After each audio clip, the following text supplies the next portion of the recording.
NEET paper हुआ है, ये लाखों बच्चों के जीवन के साथ खिलवाड़ है, उनका कॉन्फिडेंस तोड़ा जा रहा है। और सबसे दुर्भाग्य बात क्या है, बात पता है, 2 साल पहले 2024 में भी सेम घटनाएं हुई थी।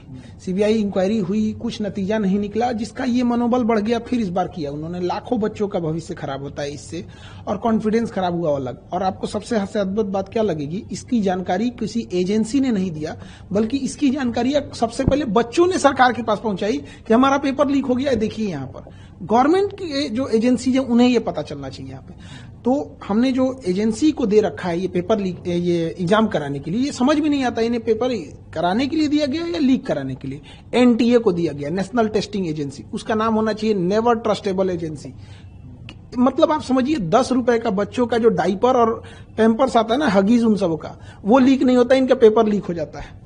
इतना घटिया इन लोग की व्यवस्था है। और इसकी जांच किसको देंगे? सीबीआई को। सीबीआई कब कौन से नतीजे पे बढ़िया से उतरेगी काम से, कहां जाएगा बच्चों का, ये हम बता रहे हैं। अगर ये सीबीआई को गया ना, बच्चों का एमबीबीएस कंप्लीट होगा, तब तक इनकी जांच चलती रहेगी।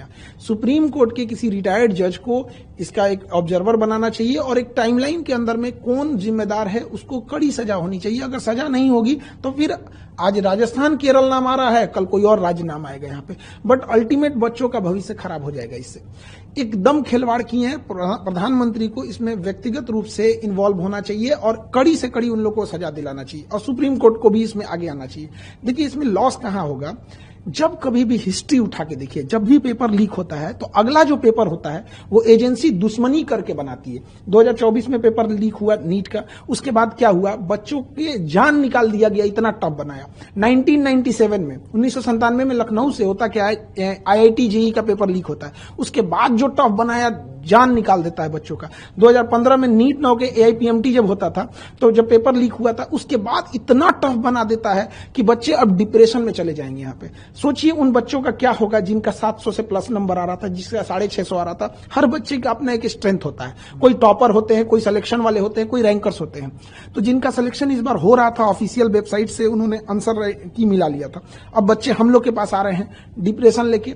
एक बच्चा था, इतना पढ़ने में बढ़िया था, उसकी मम्मी डेथ कर गई थी इसी जनवरी में। उसको हम लोग ने इतना मोटिवेट किया कि बच्चे देखो, पढ़ाई करो, अच्छी बात है, अगर अच्छा एग्जाम निकाल लोगे तो तुम्हारे सब कुछ घर की चीजें सही हो जाएगी। आज वो बच्चे को हम किस मुंह से जाएंगे वहां पे? आज वो पूछ रहा है हमारे ऑफिस में, हमारे पास हिम्मत नहीं है कि उसके सामने जाके